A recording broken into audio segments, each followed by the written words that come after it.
So what's up sa mga kahombre ko dyan? Makagago, what's up man na naman niya pala to. At syempre mga kahombre ko, alam nyo na, today is the day kung saan ating punta talakayin and the biggest ever to do it, kung saan nadidisgrasya na ho siya. O kaya naman, talagang may nangyari na hong napakatinding aberya mga kahombre ko. Nagawa niya pa hong i-video ang disgrasya na nangyari sa buhay niya. Napakatindi ho talaga ng tao na ito mga kahombre ko. Hindi ko rin naman matawag na tolongges siya, pero talagang kakaiba ho ang utak ng tao na to mga kahombre ko. Anyway, hinahanap niyo ba ako sa Facebook? Eto na ang bagong Facebook ko mga kahombre ko.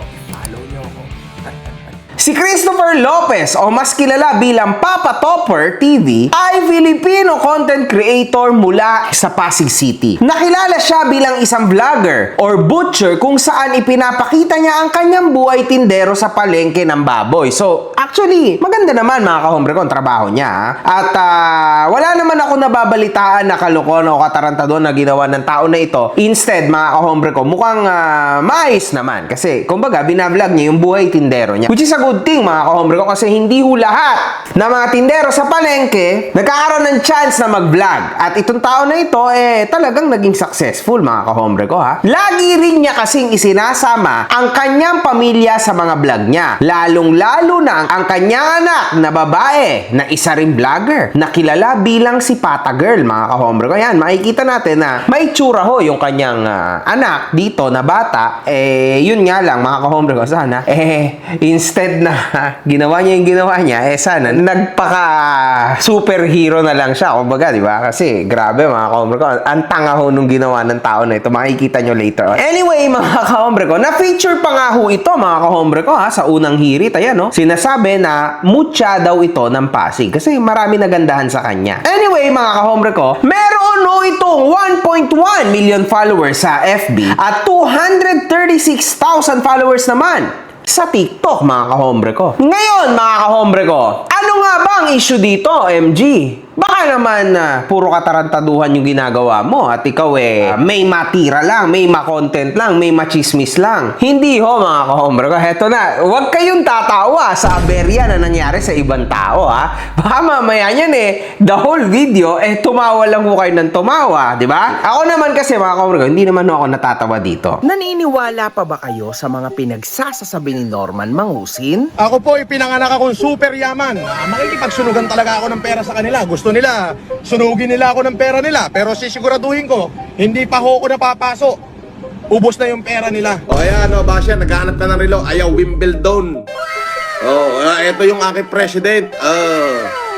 Ayan yung bracelet na hinahanap nyo. Sinabi nyo yung sinanla. Tarantado kayo, minuto. Bakit todo-todo po ang pasasalamat niya sa mga OFW? Ay, Hazel 21, nagpalipad na naman si Hazel 21 ng USA. Thank you, Hazel. Thank you. Nakita mo na ba si Leia Weda? Nagpadala na ng 80,000 yen. Bukod pa ron, nagpapalipad pa rito. Tangina mo!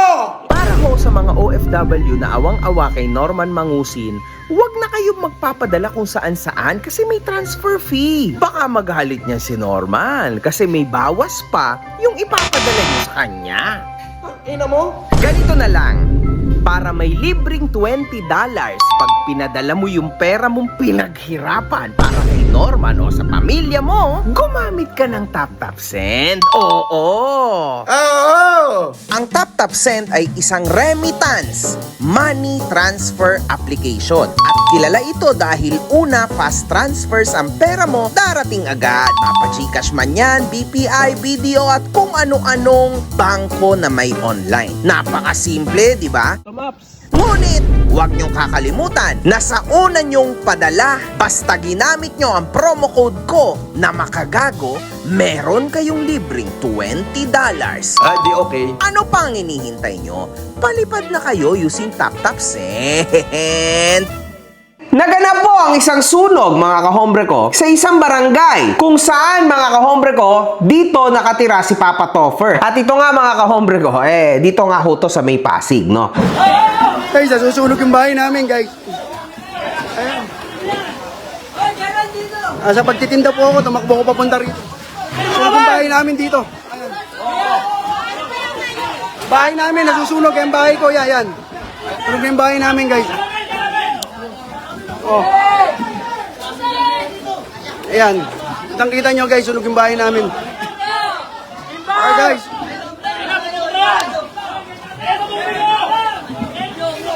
Sunog na yung bahay ko, guys. Ayan yung pinaghirapan ko, sunog na. Sunog na yung bahay ko, nagsusunog. Bahay namin, guys. Ayan, guys. Oh. Bahay ko, guys. Sunog na. Susunog yung bahay namin. Susunog dito. Sunog na yung bahay namin, guys. Mga bombero na yun. Dito sa bahay namin, sunog. Guys. Tol, liga na. Kidis. Wala tayong magagawa, sunog na.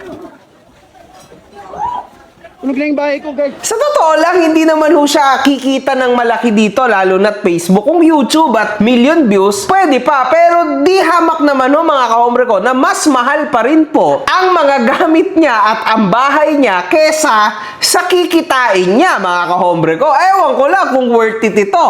No? Huwag niyo hong gagawing magandang ehemplo to, mga kahombre ko. Kasi talagang nakakabaliw ho to. Imagine niyo yun. Bumbero, tawag kay Bumbero, wala na. Oh, yung bahay ko ay nasusunog, boss. Nagkakaroon ng aberya sa buhay mo. Guys, nasusunugan kami. Guys, nasusunugan kami. Tulong, guys. Wala na, guys. Wala na talaga. Wala tayong gagawa. Tubig, tawag kayo, Bumbero. Dapat tumutulong ka. Hihingi ka ng tulong sa internet? Sino naman tulong ka sa lalabas sa cellphone mo? Hindi ba? Ano ba naman yan, mga kahombre ko? Sana ibinaba mo yung cellphone mo. Tingnan nyo naman, mga kahombre ko. Bahay niya mismo yan. Ayan, sinasabi niya nga sa video niya. Yung bahay namin dito. Ayan. Bahay namin, nasusunog yung bahay ko. Yan. Sunog na yung bahay namin, guys. Oh. Ayan.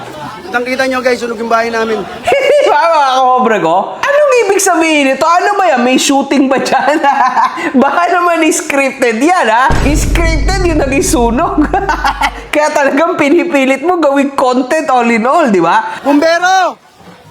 Tulong naman, Bumbero! Diyos ko, man. Anong klase to? Ang tanda-tanda mo, nahihingi ka ng tulong sa internet. Eh, kita mong nandyan na nga yung tulong, nandyan na yung mga bumbero.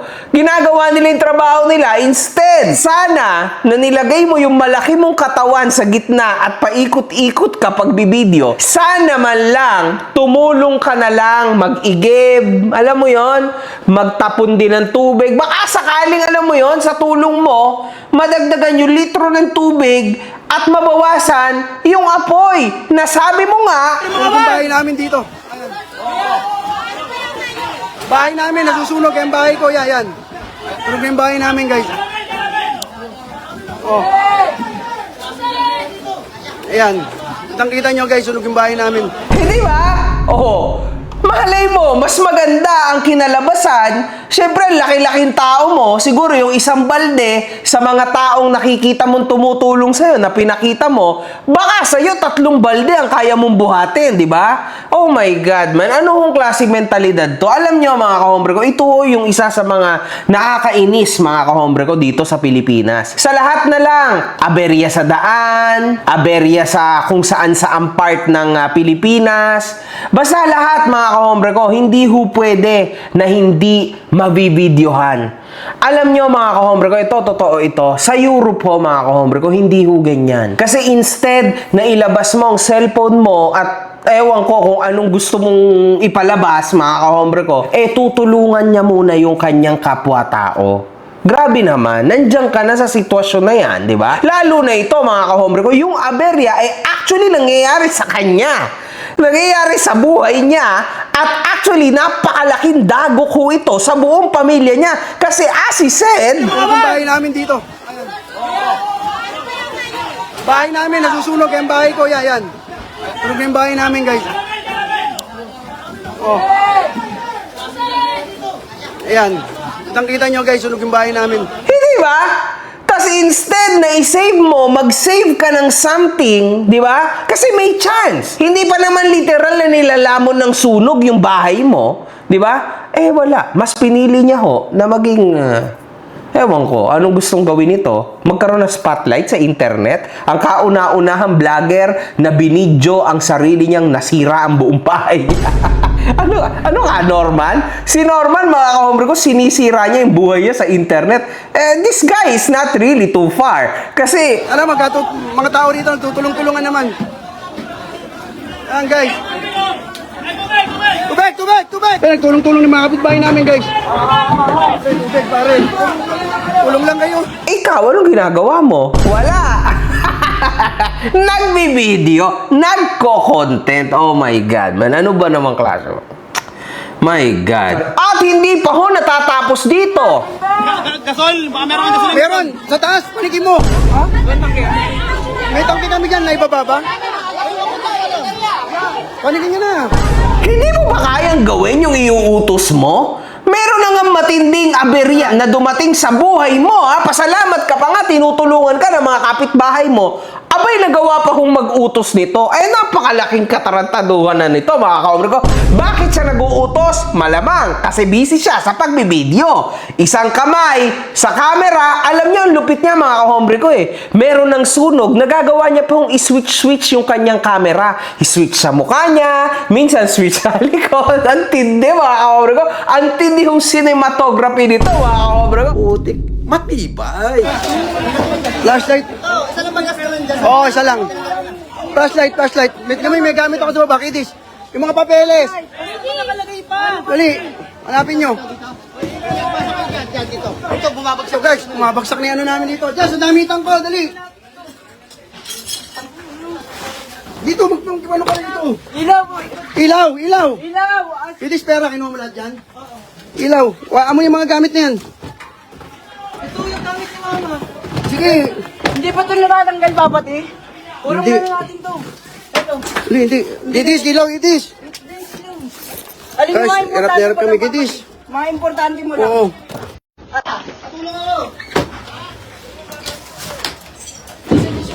Kahit yung mga ano lang, damit lang ni papati. Wala, guys. Ay, damit lang. Kasalba mo akong damit. Taka sa asawa ko. Kumot mo. Pati mo yung mga grabe. Ang tindi vlogger ito, mga kaombre. Ano yan? Hi guys! So ito, kukuhanin ko nga pala yung tangke ng gas namin kasi mahal ito. Dito naman, nandito yung toothbrush ko. Kukuhanin ko rito. Mahal to eh. Grabe naman. Ano ba naman? Ano mo to, mga kaombre ko? Total package to, mga kaombre ko, ng katarantaduhan. Ang tindi nito. Wala tayong magagawa, sunog na. Wala na, guys. Ayun na. Wala tayong magagawa, laki na sunog sa amin. Wala tayong magagawa, Bet. Wala tayong magagawa. Kumilos ka na, sige na. Wala tayong magagawa. Sa una to eh. Sa inyo nagsisimula na naman. Oo. Wala tayong magagawa. Malamang, Papa Topper, wala na talaga yan. At wala na talagang pag-asa yan. Eh, tarantado ka, hindi ka naman tumulong eh. Malamang wala na yan, di ba? Actually, mga kahombre ko, marami pa kung pwedeng masalba dyan. Kaso, mas inuna niya ang pagko-content. Malamang wala na yan. Ano ba naman yan? Hindi ka pa nga nagsisimulang tumulong, bumitaw ka na agad? Oh my goodness, man. Wala talaga. Wala tayong gagawa. Comments na lang, comments. Vlogger talaga eh, no? Inuna pa mag-vlog kesa maghakot ng gamit nila. Tumulong sa pag-apila ng apoy. Mag-live. Aray ko. Ay, nako. Okay lang yan. Masunog million views naman ang video mo. Content pa more. Boss, ubus na bahay mo. Kung ikaw ay natulong, kahit papano'y mababawasan ng apoy, kilos-kilos dapat saka na mag-video. Di ba, mga kaombre ko? Napakalaking katarantaduhan ho nito. Tama lang yan, mag-video ka na lang. Yung sasahurin mo dyan, pagawa mo ng bahay ulit. Hindi. Sad to say, napakawalang kwenta ng kita sa Facebook. So, no chance, man. Wala. Sa totoo lang, mas malaki pakikitain ko sa kanya. Dahil sa content na to. Oh my God. So, yun, mga kahombre ko. As per recording, ngayon ho ito mismo, itong recording na ito. Kami ho, nagbigay na ng tulong sa barangay Palatio, mga kahombre ko. So, kumbaga, kasi meron akong kakilala and actually para sabihin ko sa inyo, si Mimgad ay taga doon mismo sa barangay na yon. So, we've managed na makahanap ng isang tao na talagang mapagbibigyan namin. And kami ho, syempre ako at saka si Mimgad, kami talagang literal na nalulungkot sa nangyari na ito, no?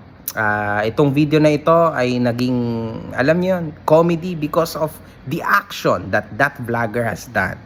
Pero kung sa mga nasunugan, sa totoo lang, nakakalungkot ho talaga yun. I really hope, mga kahombre ko, na sana wala nang gumaya sa ganitong klaseng aksyon na ginawa ng ganitong klaseng vlogger. Kasi itong vlogger na to has a lot of millions of followers. So kumbaga, he would make difference. Kung sana, ginamit niya na lang yung platform niya sa ibang bagay instead na ipakita niya yung misery na nangyari sa buhay niya or sa mga kapitbahay niya or sa bahay niya, di ba? When you can see na napakarami hong mga tao ang talagang aligagana sa mga ginagawa nila. Actually, napakarami rin mga tao na talagang pinupuksaho yung apoy sa kanyang bahay, mga kahombre ko. And siya, wala ho siyang ginagawa kundi nagbibideo lang. Yun yung sobrang nakakairita. It's not what happened. It's the action, mga kahombre ko. Yun talaga, wag nyo hong gagayahin yan. Please lang, avoid this type of action. Kasi be sensitive, okay? This is a very serious situation. Sana, mga kahombre ko, talagang makarating to kay Topper. Kasi literal, na tutulungan ka naman ng mga tao eh. Hindi mo na kailangang i-video. Sana nag-video ka na lang after. Di ba? Yun na. Humingi ka ng donations. Hindi yung ganyan na lumalabas tuloy na ginatasan mo. Yung nangyari. So yun nga, mga kahombre ko. Ano ang masasabi nyo sa nasunog na bahay ni Papa Topper? Ubus na ba? O meron pa? Grabe. Man, this is the craziest content that I've ever done. Man, grabe. Sobrang, ewan ko, mga kahombre ko. Kakaiba ho ito. Grabe. Anyway, one love, good fucking vibes.